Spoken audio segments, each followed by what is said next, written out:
You're thinking of starting a podcast to build your brand, generate warm leads that are ready to buy and grow your authority?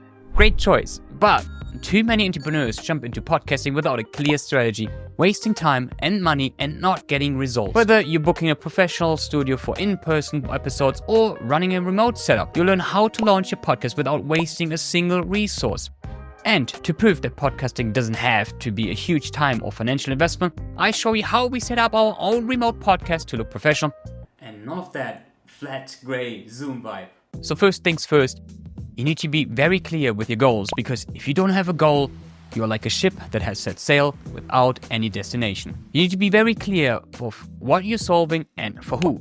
So for example, for us, we are aiming to turn around this podcasting world for entrepreneurs. So our mission is to help entrepreneurs grow their authority and unlock the growth through podcasting without wasting any resources. No fluff. We aim to make podcasting a marketing tool for busy entrepreneurs who want to grow their brand without sacrificing too much of their time. Secondly, we want to establish ourselves as the go-to expert in this field.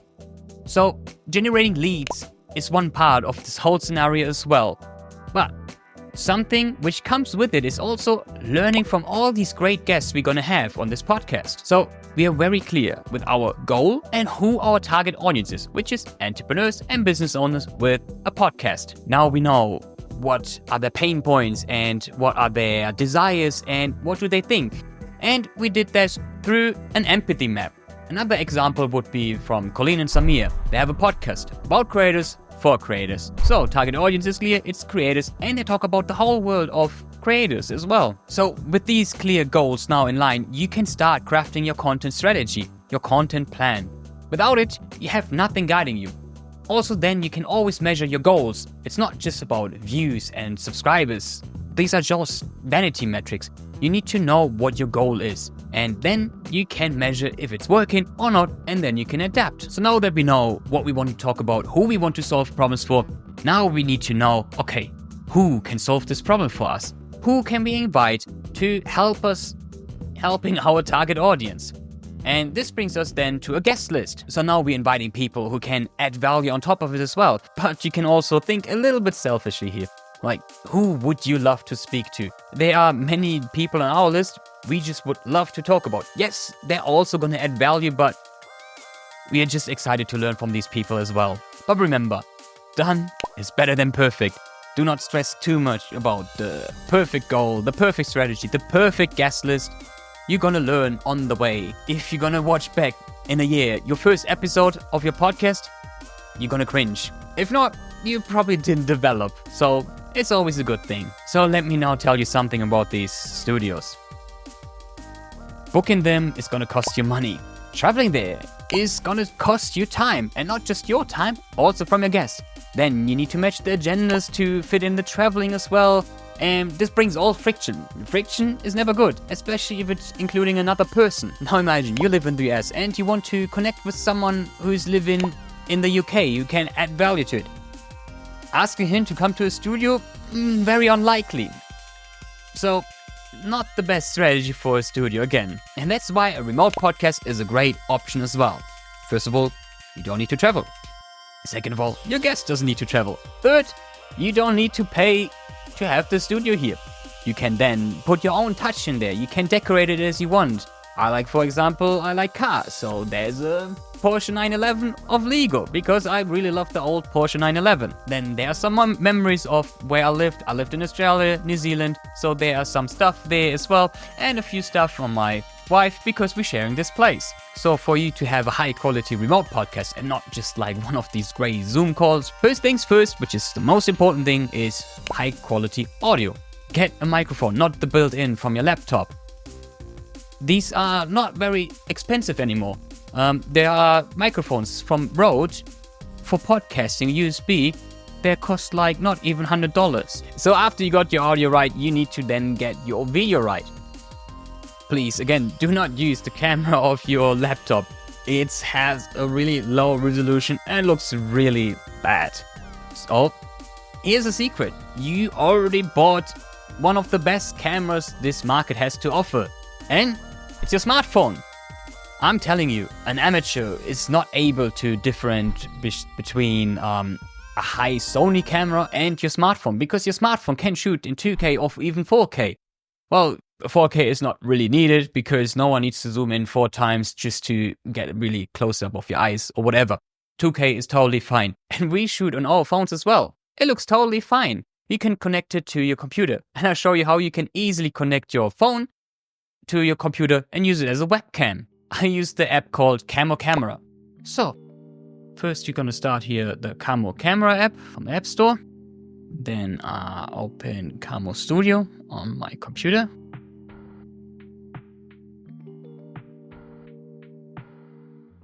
Hello.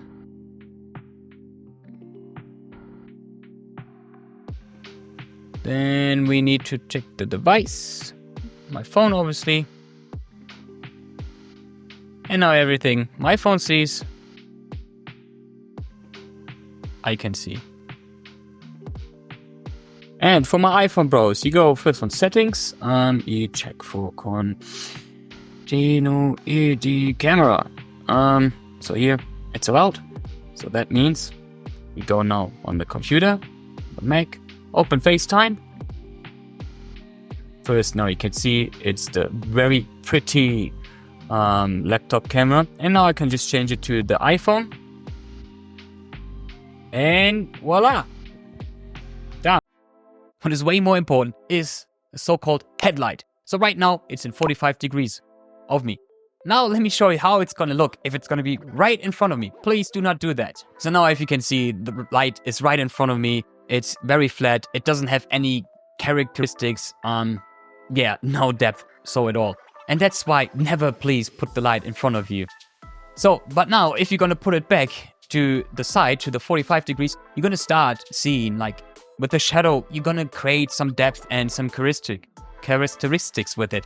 And what we're aiming for is usually like, here is like a small triangle, sometimes through the 45 degree angle. And through that, it's the so-called Rembrandt triangle from a famous Dutch artist.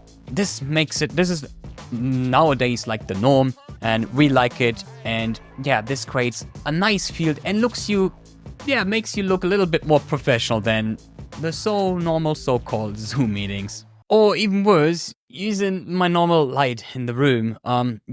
Very ugly, very long shadows.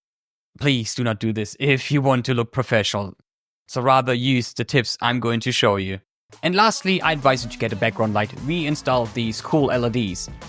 We can change the color if I want. I can make it green. Can make it pink. That's kind of pink, I guess.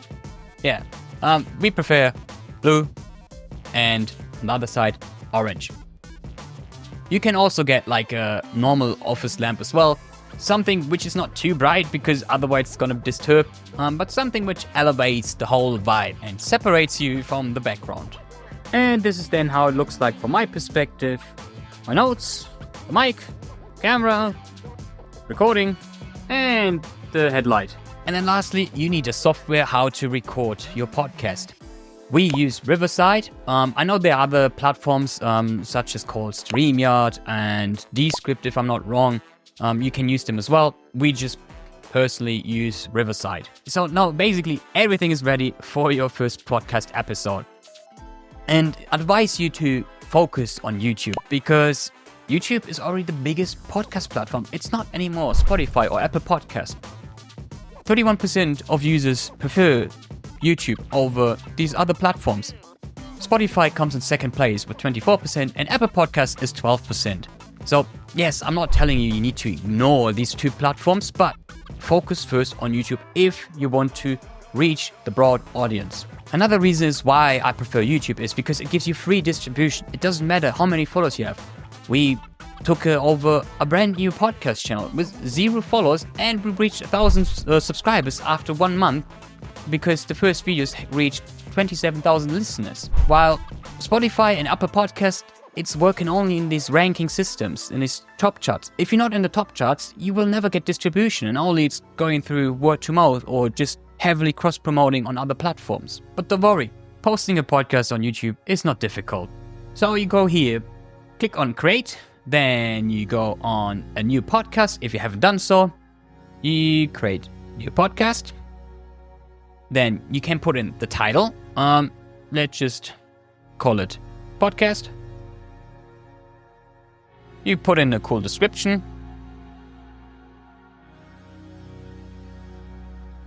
You can upload a thumbnail from your podcast. We haven't done so yet.